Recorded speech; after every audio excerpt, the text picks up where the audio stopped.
La parole de Dieu est un trésor inestimable. Ne laisse pas ta Bible fermée. Oh non, non. Lis-la, médite-la, nourris-toi. Lis-la, médite-la, nourris-toi. Bonjour. Les textes du Nouveau Testament nous montrent que les disciples de Jésus-Christ sont appelés à être ses collaborateurs. C'est ce que dit l'apôtre Paul aussi en 1 Corinthiens 3, verset 9. Or, pour devenir les collaborateurs de Dieu, il n'est pas nécessaire d'avoir suivi une formation spéciale, pas besoin de diplôme et de tout savoir sur Dieu, ni non plus d'accomplir des stages de formation pour être au service du Maître et pouvoir commencer à témoigner de lui. En effet, Jésus lui-même considérait la vie comme la meilleure école de formation. Et à ce propos, l'évangile de Marc nous rapporte comment il a envoyé ses disciples en mission pour la première fois. C'était en quelque sorte un essai avant l'heure, pourrions-nous dire, en somme de la formation en cours d'emploi. Vous en trouverez le récit en Marc 6, dès le verset 7. Et on voit que, dès le commencement, Jésus a ainsi familiarisé ses disciples avec la tâche qui les attendait et surtout qu'il leur a fait expérimenter la force qui allait les animer et les soutenir. Ici, nous pouvons imaginer que certains d'entre eux ont probablement objecté qu'ils n'étaient pas prêts, qu'ils ne sauraient que dire ou comment faire. Ils ont certainement résisté et fait des difficultés apprenant que Jésus voulait ainsi les envoyer en mission. Et sans doute lui ont-ils fait remarquer, peut-être sèchement même, qu'il était beaucoup trop tôt pour cela, que la chose n'était pas encore mûre, qu'ils n'étaient pas à la hauteur de cette tâche, qu'ils n'avaient pas tout ce qu'il leur faudrait pour accomplir ce que Jésus leur demandait, etc., etc. Mais Jésus les a envoyés. Lui, d'une part, savait bien que Dieu leur accorderait tout ce qui leur serait nécessaire, et d'autre part, que leur propre capacité allait justement se révéler au travers de cette mission qu'il leur confiait. Aujourd'hui, dans ce monde en crise et menacé et menaçant, dans lequel les chrétiens sont souvent disputés pour leurs convictions et leurs engagements, certains se sentent incapables d'assumer cette mission de témoin, et ils s'en plaignent. « Elle est trop difficile pour moi, disent-ils.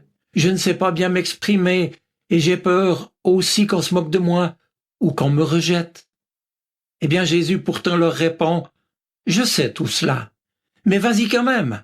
Fais ce que tu peux et tu verras que c'est moi qui t'équipe. Alors obéis, sois mon témoin, témoin de mon amour. » Mes amis, les chrétiens ne collaborent pas avec Dieu en émettant des objections et des doutes, mais en agissant dans le concret, en lui faisant confiance. D'ailleurs, souvenez-vous qu'à part les apôtres Jean et Paul, la plupart des disciples de Jésus, semble-t-il, n'étaient pas très doués, ni naturellement bien équipés pour cette mission. Eh bien, malgré cela, Jésus leur a montré clairement qu'ils n'avaient pas besoin de l'être et que l'équipement que lui allait leur accorder leur serait suffisant. Ce qui fait qu'un apôtre est un apôtre, c'est le fait d'être envoyé par Dieu. Et c'est le sens même du mot en grec. Et plus encore qu'un chrétien, un homme ou une femme, n'est pas envoyé parce qu'il est spécialement compétent, naturellement compétent, mais qu'il est équipé par Dieu et qu'il devient compétent parce qu'il est envoyé par lui. Pourquoi, me demanderez-vous? Eh bien parce qu'en tant que chrétien, enfant de Dieu et disciple de Jésus-Christ, ils reçoivent l'onction du Saint-Esprit l'Esprit du Christ. L'Évangile de Jean, au chapitre 19, verset 30, nous rapporte que c'est à la veille de sa passion et de sa mort que Jésus a donné son esprit à ses disciples. Et puis, avec la mort sur la croix et la résurrection du matin de Pâques, s'est ensuite ouverte dans l'histoire de notre humanité une étape toute nouvelle. Le Saint-Esprit, qui était, pour ainsi dire, jusqu'alors contenu dans la personne de Jésus, dès la Pentecôte, commence à se répandre dans la vie des premiers chrétiens et par la suite jusque dans le monde entier. Esprit de force, d'amour et de maîtrise de soi, dira Paul à Timothée, esprit qui fait donc du chrétien un témoin. Il ne suffit pas d'avoir du respect ou d'admirer Jésus pour être son disciple, vous le savez. Seul celui ou celle qui a reçu son esprit, en acceptant de s'ouvrir entièrement à l'appel de Dieu, seul celui-là ou celle-là est alors rempli de son esprit, qui fait ainsi de lui ou d'elle un vrai disciple de Jésus-Christ, son témoin, son apôtre. L'Esprit de Dieu s'est ainsi manifesté à la Pentecôte, sous l'aspect du feu. Et le livre des Actes indique que dès lors, tout est devenu possible, puisque c'est à partir de ce moment que ce feu a commencé à brûler et à se répandre par le témoignage des chrétiens, qui sont donc nécessairement des gens, permettez-moi de le dire, des gens qui ont eux-mêmes pris feu et flamme et qui sont ainsi embrasés, envoyés à leur tour pour témoigner de l'amour du Christ. Mes amis, nous ne sommes en aucun cas laissés à nous-mêmes pour être les témoins dans ce monde. Non, Dieu nous revêt de sa propre onction et nous équipe de sa propre présence. Esprit de force, d'amour et de sagesse, je le répète encore une fois. Dès lors, si toi aussi, tu consacres ta vie au service de Dieu là où il t'a placé, ou bien peut-être là où il t'enverra, tu pourras constater que Dieu te revêt de sa force.